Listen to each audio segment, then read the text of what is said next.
Levez la main avec moi si vous êtes déjà arrivé de dire oui alors que vous saviez pleinement que vous deviez dire non. Si vous êtes déjà arrivé d'accepter un engagement alors que vous saviez au fond de vous-même qu'il ne fallait pas. Que ce soit dans le milieu associatif, dans le milieu familial, social, politique, religieux, professionnel et que sais-je encore, amical, conjugal, etc., etc., etc. Aujourd'hui, nous parlons de la capacité à savoir dire non. Il y a quelques années, j'ai rencontré un cadre supérieur en banque qui voulait un coaching individuel. Et tout de suite, il m'a dit, je dois apprendre à gérer mon temps. Je veux que tu me coaches sur la gestion du temps, sur l'organisation, etc. Fidèle à mes habitudes, j'ai donc choisi d'échanger avec lui pour comprendre, pour mieux poser les éléments de diagnostic, comprendre réellement sa réalité et lui proposer quelque chose de spécifique. Et nous avons donc commencé par discuter. Au bout de quelques minutes, je me suis rendu compte qu'il était à côté de la plaque. Je lui ai dit, écoute, tu n'as aucun problème de gestion du temps. Ah oui, m'a-t-il dit. Oui, voilà ce que tu fais, voilà comment tu t'organises. C'est parfait. Tu es extrêmement bien organisé, tu planifies, tu évalues, tu as des techniques pour pouvoir justement intégrer les différents éléments dans ton agenda, tu sais prioriser, etc. Donc je suis revenu, il s'est rendu compte que mais effectivement, il s'organisait bien. Mais c'est quoi donc le problème? En réalité, le problème de ce manager, c'est qu'il ne savait pas dire non. Il absorbait tout, il acceptait tout. Auprès des amis, auprès de sa famille, auprès de sa communauté, les associations dans lesquelles il militait, au niveau du travail. Il voulait être tellement serviable, il voulait être tellement amical, il voulait être tellement généreux, ne frustrer personne. Il voulait sauver la planète Terre. Et c'est donc là où nous avons compris que son seul problème, c'était d'apprendre à dire non. Combien sommes-nous à ne pas savoir utiliser ce mot de 3 lettres, N-O-N. Et quand vous passez en anglais, ça devient 2 lettres. Alors aujourd'hui, dans cette vidéo, je me propose de revenir un peu sur la question du non. Savoir dire non, l'art de dire non. Pourquoi dire non? Comment dire non? Et qu'est-ce qui se passe? Quels sont les bénéfices à dire non? Parce que parfois, c'est un gros poids que nous portons et dont nous n'arrivons pas à nous départir. Alors, avant d'aller plus loin, je voudrais tout simplement partager 3 concepts avec nous. Et si vous les comprenez, cela va changer votre perspective, votre perception du fameux non. Le premier concept sur lequel je voudrais revenir, c'est la passivité. La passivité, c'est de dire oui par peur du conflit. C'est de dire oui parce qu'on a peur de quelque chose. C'est de dire oui malgré soi. On est passif, donc on n'agit pas. On subit. Ensuite, il y a le concept de l'agressivité. Là, c'est le fait de dire non sans respect. On dit non et on frustre. On dit non et la personne s'enflamme. On dit non et ça coupe la relation. Il y a une sollicitation et quand on a dit non, l'amitié s'est arrêtée. Quand on a dit non avec son manager, ça a été un moment de froid. On a dit non avec son cousin, avec sa cousine, avec son père. On a senti que quelque chose s'est déconnecté. Donc, on a dit non et la personne s'est sentie agressée ou alors il y a eu un conflit qui est né de cela.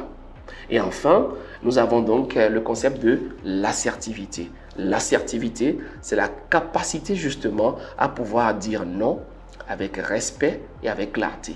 Donc, c'est donner son point de vue, c'est s'exprimer tout en respectant l'autre, tout en respectant la relation, tout en respectant le contexte. Et c'est peut-être là que nous avons encore des efforts à fournir. Être capable de donner son point de vue, être capable de dire « je ne suis pas d'accord avec toi », mais sans frustrer l'autre. Être capable en réunion de donner son point de vue qui est contradictoire à l'intervention précédente de son collègue, et pourtant son collègue ne se sent pas frustré, il ne se sent pas insulté. Il ne se sent pas challengé, il ne se sent pas défié pour revenir à la charge, pour dire non, non, non, non, non, mais par rapport à ça, je voudrais rajouter, je voudrais dire. Et c'est ce qu'on constate parfois sur des débats, sur des plateaux de télévision, pendant des débats où on rencontre malheureusement des personnes, des leaders que je mets en griffe bien entendu, qui en arrivent justement à des invectives, à des injures, à des insultes, à des propos discourtois parce que justement l'assertivité n'a pas été suffisamment pratiquée. C'est donc l'objet de cette vidéo. Prêt? On y va? Oui? Let's go? C'est parti. L'assertivité, c'est donc la capacité à pouvoir s'exprimer de manière claire, de manière ferme, tout en respectant les droits, les opinions et les besoins des autres. Je vais donc reprendre cette définition pour toi. et avec l'aide de la technique, nous allons l'afficher là pour que tu puisses la noter clairement. L'assertivité, c'est l'art de s'exprimer clairement, fermement, tout en respectant les droits, les opinions et les besoins des autres. Et c'est quelque chose que nous devrions apprendre à pratiquer. Nous avons souvent du mal à dire non pour plusieurs raisons, notamment la peur du rejet, la culpabilité et le gros désir de plaire. Quand on n'a pas travaillé suffisamment sur soi, on a besoin d'être validé par les autres. On a besoin de rejoindre les autres. On a besoin de partir avec les autres, d'être de la grande masse, de la grande vague. On a peur de manquer quelque chose. Fear of missing out. On a peur d'être en retrait. On a peur d'être la personne qui n'y va pas, la personne qui va à contre-courant. Et donc, on peut se retrouver à accompagner les autres malgré soi. Alors, pourquoi dire non? Pourquoi dire non très rapidement? Revenons sur des éléments fondamentaux. Parce que cela évite la surcharge mentale. Plus on accepte des choses et plus on est,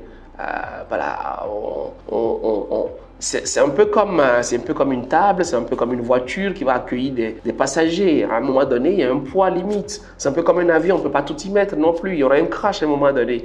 Donc, on évite la surcharge mentale. On évite le trop de pression. 2, cela favorise des relations authentiques. Parce que si on dit non tout le temps, son oui n'a plus d'importance. Mais quand on apprend à dire non de temps en temps, quand un oui arrive, là, il est plus franc. Mais si on dit oui à tout, le oui, il perce de sa valeur. Donc, il faut apprendre à dire non pour que le oui ait de la valeur.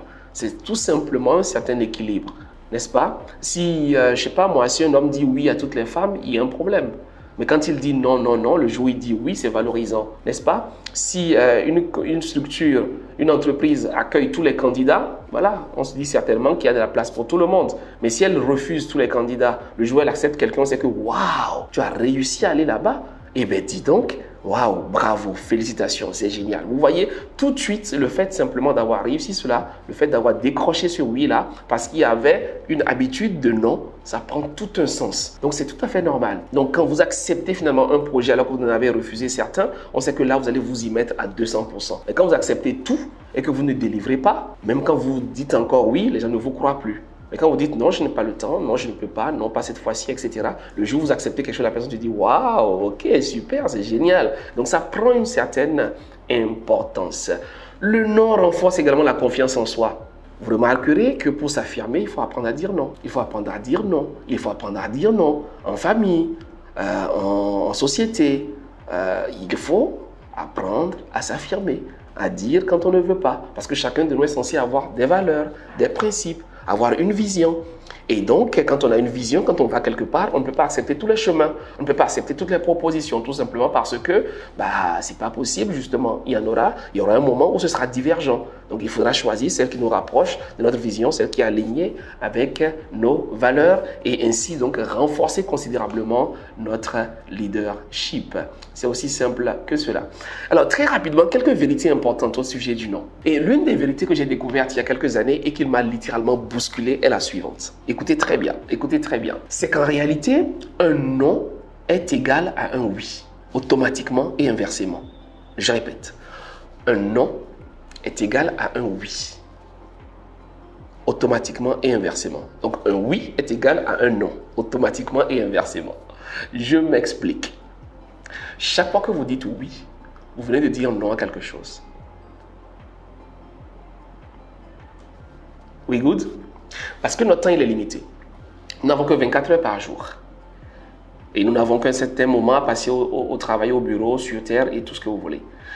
Vu que vous ne pouvez pas tout y mettre, donc chaque fois que vous acceptez quelque chose de nouveau, c'est forcément que cela vient prendre la place de quelque chose d'autre. C'est aussi simple que ça. C'est aussi simple que cela. Donc chaque fois que vous dites oui à quelqu'un, oui pour discuter 10 minutes, oui pour lui emprunter 5 000 francs, oui pour passer le voir à la maison, oui pour sortir avec lui, oui pour lui emprunter 50 000 francs, oui pour faire ceci. Ok.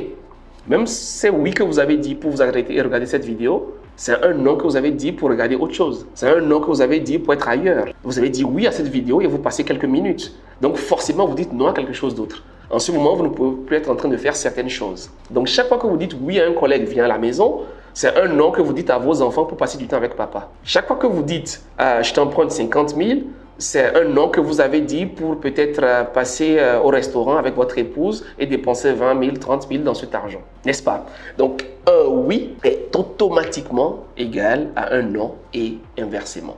Le piège, c'est qu'on n'a pas souvent conscience de cette implication-là. Et donc, quand on prend un engagement, on ne sait pas qu'on a forcément dit non à quelque chose. On ne sait pas qu'on a automatiquement dit non à un temps de qualité en famille, à un temps de repos, à un temps de sommeil, à un temps de méditation, à un temps de travail personnel, à un temps de sport, etc. Et on finit donc par être accablé et on se retrouve à être sous la pression.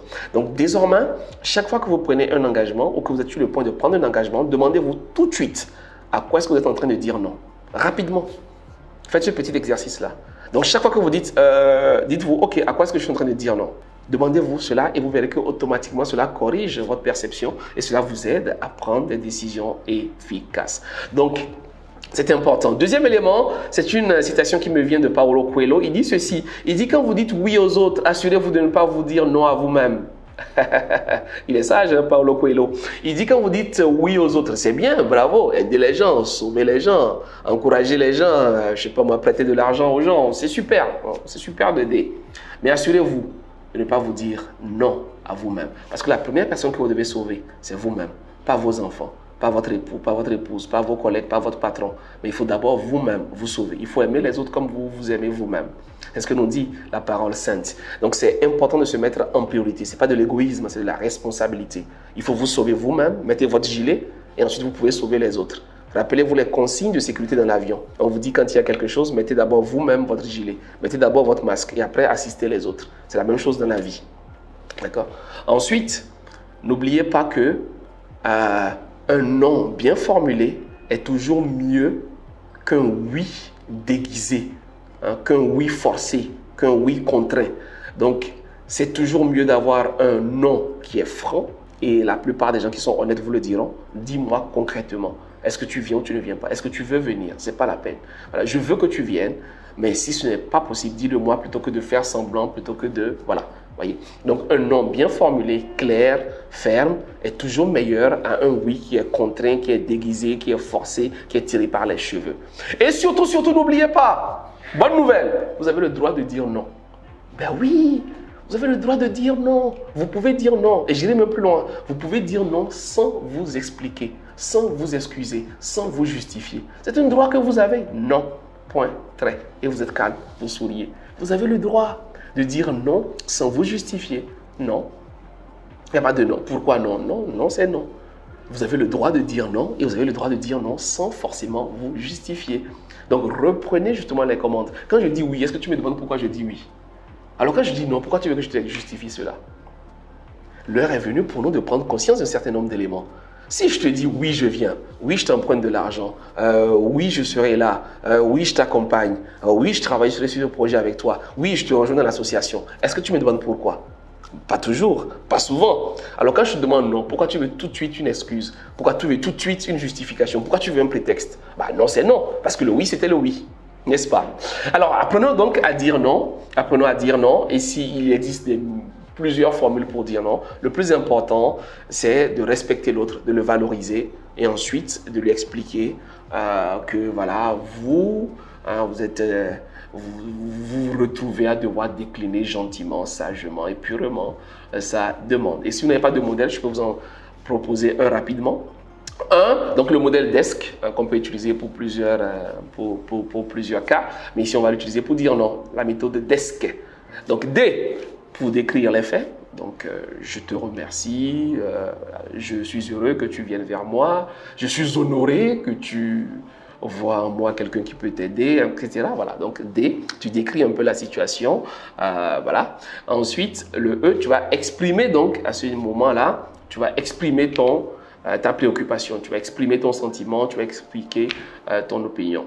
Donc voilà, en ce moment, il se fait que, en ce moment, je me retrouve, j'avais déjà prévu quelque chose, je suis ceci, je suis cela. Donc voilà.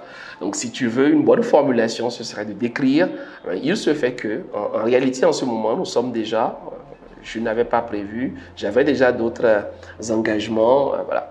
Et 3, tu peux suggérer, Donc 3, tu peux suggérer une alternative ou tu peux suggérer une meilleure option pour les prochaines fois. Donc la prochaine fois, si je suis prévenu peut-être un mois à l'avance, la prochaine fois, si tu peux me le dire bien avant, la prochaine fois, si j'ai plus de temps, ou bien si ce n'est pas un jour qui tombe sur mes cours de tennis, ou bien mes cours de basket, ou mes cours de piano, etc., je serais heureux de venir, etc. Ou alors, je pourrais te proposer, je pourrais te suggérer de voir avec telle personne qui semble être intéressée par le projet, etc. Donc, tu suggères une alternative. Tu montres que tu... voilà. Je t'encourage, ou bien si c'est peut-être le dimanche, là je peux m'organiser. Si c'est le lundi, si c'est la semaine prochaine, je peux prendre sur moi de trouver un moment pour t'y accompagner. Tu vois? Donc tu suggères une alternative et enfin tu conclus en restant ferme. Donc il ne faut pas que ce soit oui, mais non, il faut être ferme, il faut être ferme. Donc conclusion ferme. Donc pour cette fois-ci, je ne pourrai pas venir. Pour cette fois-ci, ce sera sans moi. Mais pour cette fois-ci, je ne pourrai pas t'avancer les fonds que tu demandes. Parce que parfois également, on discute, on explique, oui, je vais voir, je vais réfléchir. Mais on sait bien que c'est un non tout de suite. Il faut le dire, il faut le dire. Avançons, soyons fermes, soyons droits dans nos bottes. Avançons tout droit, c'est non. Et pour le moment, je sais que vous êtes en train de me demander de continuer la vidéo, mais c'est non. Je ne continue pas la vidéo parce que j'ai besoin que vous ayez, vous également, appliqué ce que je viens de vous dire.